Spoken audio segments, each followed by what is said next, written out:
जय जय श्री राधा वल्लभ, जय जय श्री हरिवंश, जय जय श्री राधे राधे। गुरुदेव भगवान जी के चरणों में मेरा प्रणाम। राधे राधे राधे श्याम। श्री भक्तमाल महात्म्य। जैसे श्रीमद् भागवत में श्री कृष्ण विराजमान हैं, श्री रामायण में श्री राघव जी विराजमान हैं, वैसे ही श्री भक्तमाल में सब संत विराजमान हैं। कहते हैं कलयुग में भक्तों का चरित्र सुनने मात्र से कल्याण हो जाता है। तो चलिए अब हम सुनते हैं सुंदर कथा श्री भक्तमाल श्री प्रेम निधि जी।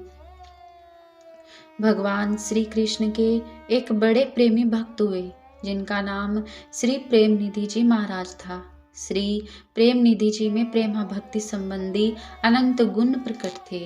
उस ज्योतिषी विप्र को धन्यवाद है जिसने गुणों के अनुरूप ऐसा सार्थक नाम रखा।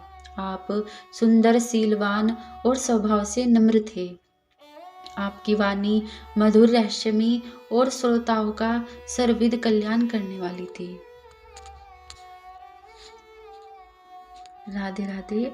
हरि भक्तों को सुख देने के लिए आप कल्प वृक्ष के समान थे जिसमें प्रेमा प्राभक्ति के बहुत से फल लगे रहते थे।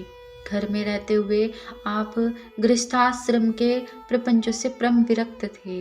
विषयों को त्याग कर सारे तत्व प्रेम का आस्वादन करने वाले सदाचारी और परम उदार थे। नियम पूर्वक भगवत भक्तों के साथ सत्संग किया करते थे।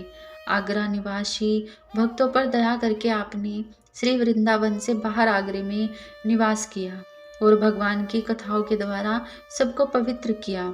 श्री प्रेम निधि जी मिश्र श्री विठल नाथ जी के शिष्य थे। आप महान प्रेमी संत थे और आगरे में रहते थे। आप बड़े सुंदर भाव से श्री श्याम बिहारी जी की सेवा पूजा किया करते थे। नित्य सुबह होने से कुछ पहले ही श्री ठाकुर सेवा के लिए आप श्री यमुना जी से जल लाया करते थे। एक बार वर्षा का मौसम था। अधिक वर्षा के कारण जहाँ तहाँ सर्वत्र रास्ते में कीचड़ हो गया।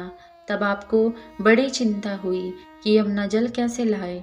आपने अपने मन में विचारा कि यदि अंधेरे में जल लेने जाऊं तो कीचड़ में फंसने का भय है और यदि प्रकाश होने पर जाऊं तो आने जाने वाले लोगों से छू जाऊंगा, यह भी ठीक न होगा। अंत में सोच विचार कर निश्चय किया कि अंधेरे में ही जल लाना ठीक है। जैसे ही आप दरवाजे के बाहर निकले, अंधेरे के कारण रास्ता ठीक से दिखाई नहीं पड़ रहा था। वहीं आपने देखा कि एक सुकुमार किशोर बालक मशाल लिए जा रहा है। वहाँ उजाला अच्छा था, राह देखने में आसानी होगी, अतः आप उसके पीछे पीछे चल दिए। श्री प्रेम निधि जी ने अपने मन में समझा कि यह बालक किसी को पहुंचाकर वापस लौट रहा है। कुछ देर के बाद अपने घर की ओर मुड़कर चला जाएगा, पर अच्छा है कुछ देर तो प्रकाश मिलेगा। जितनी देर मिलेगा उतनी देर से ही।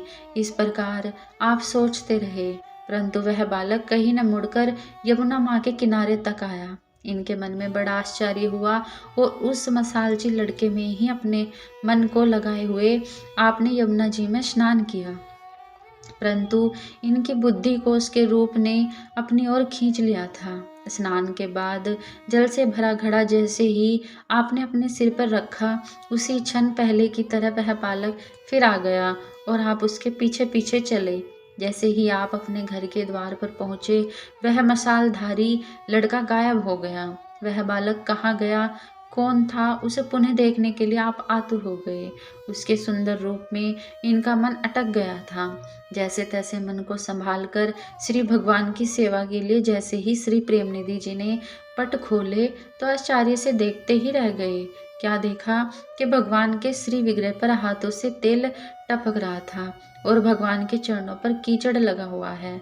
आप समझ गए कि वह किशोर और कोई नहीं, हमारे श्याम बिहारी सरकार स्वयं ही थे। आपके नेत्रों से आंसुओं की धारा बह निकली। दूसरा, श्री प्रेम निधि जी बहुत अच्छी कथा कहते थे, प्रभु के स्वरूप को दर्शा देते थे। उससे श्रोताओं के मन को अपनी ओर खींचकर उसमें भगवत भक्ति के भावों को भर देते थे। यह देखकर कुछ दुष्टों के मन में बड़ा दुख हुआ। ईर्ष्यावश उन्होंने बादशाह से शिकायत करते हुए कहा कि प्रेमनिधि के घर में अच्छे अच्छे घराने की बहुत सी औरतें हर समय आती जाती रहती है। यह सुनकर बादशाह को क्रोध आया और उसने सैनिकों को आज्ञा दी कि प्रेमनिधि को फौरन जिस अवस्था में हो उस अवस्था में पकड़कर लाओ। श्री प्रेमनिधि जी जिस समय बड़े प्रेम से भगवान को जलपान कराना ही चाहते थे, उसी समय सैनिकों ने आकर भक्त जी को बादशाह की कठोर आज्ञा सुनाई और कहा, अभी इसी समय हमारे साथ चलो। ऐसा कहकर वह शोर मचाने लगे और प्रेमनिधि जी को ले गए। तब श्री ठाकुर जी को जल पिलाए बिना ही भक्त जी बादशाह के समीप गए। बादशाह ने इनसे पूछा, कहो क्या मौज बहार है? तुम स्त्रियों के साथ प्रसंग करते हो? हमारे राज्य में ऐसा अन्याय? यह सुनकर श्री प्रेमनिधि जी ने कहा, मैं संसारी विषयों की बात न कहकर भगवान श्री कृष्ण की कथाओं का वर्णन करता हूँ। जिन स्त्रियों और पुरुषों को कथा अच्छी लगती है, वे स्व इच्छा से आकर कथा में बैठते हैं। जो किसी कथा रूपी तीर्थ में श्रोताओं को डांटे, फटकारे या निकाले अथवा उनको बुरी निगाह से देखे तो उसे बड़ा भारी दोष लगता है। यह सुनकर बादशाह ने कहा, यह बात तो तुमने ठीक कही, परंतु तुम्हारे मोहल्ले के लोगों ने ही आकर तुम्हारे संबंध में मुझसे जो कुछ कहा है उसके अनुसार तुम्हारा चाल चलन रहन सहन कुछ और ही है। यह कहकर बादशाह ने सैनिकों से कहा, तब तक इन्हें हवालात में बंद कर दो। अच्छी तरह जांच पड़ताल के बाद मैं फैसला करूंगा। आज्ञा पाकर सिपाहियों ने भक्त जी को कैद में डाल दिया। भक्तवर श्री प्रेमनिधि जी को कैद खाने में बंद करवाकर बादशाह उस रात जब सोया तो श्री बिहारी जी ने बादशाह के इष्ट मोहम्मद साहेबक भेष बनाकर स्वप्न में बादशाह से कहा, मुझे बहुत जोर की प्यास लगी है। बादशाह ने कहा, आप खाने में जाकर पानी पी लीजिए। यह सुनकर प्रभु बहुत रुष्ट हुए, बोले, वहाँ कोई प्रेमी भक्त है जो मुझे पानी पिलाए? जब बादशाह ने कुछ उत्तर नहीं दिया तब भगवान जोर से उसे डांटते हुए बोले, अरे मूर्ख, तूने मेरी बात नहीं सुनी। बादशाह डर के बोला, जिसे आप आज्ञा दे वही भाग्यशाली पानी पिलाएगा। पुनः प्रभु ने कहा, उसे तो तूने कैद खाने में बंद कर रखा है। यह सुनकर बादशाह घबराया। उसके मन में श्री प्रेमनिधि जी के प्रति सद्भाव भर गया और वह नींद से जाग गया। उसी समय बादशाह ने दास दासियों को आज्ञा दी कि शीघ्र श्री प्रेमनिधि जी को कैद खाने से छुड़ाकर लाओ। यह सुनकर सब दास दासियां दौड़े और श्री प्रेमनिधि जी को लेकर आए। श्री प्रेमनिधि जी को देखते ही बादशाह के चरणों में गिर पड़ा और रोते हुए बोला, साहब प्यासे हैं, आप अभी जाकर उन्हें पानी पिलाइए। मैं किसी दूसरे के हाथ से नहीं पीते। आप पर बहुत ही प्रसन्न है ठाकुर जी की सेवा के लिए आप मुझसे देश, गांव तथा इच्छानुसार धन ले लीजिए। सर्वदा अपने प्यारे प्रभु की सेवा में लगे रहिए। अब आपको कभी कोई कष्ट मैं न दूंगा। भक्त जी ने कहा, मैं सदा सर्वदा अपने प्रभु में मन लगाए रहता हूँ। भक्तों का धन श्री भगवान ही हैं। धन पाकर बहुत से लोग नष्ट भ्रष्ट हो गए हैं, अतः मैं कुछ भी न लूंगा। राधे राधे।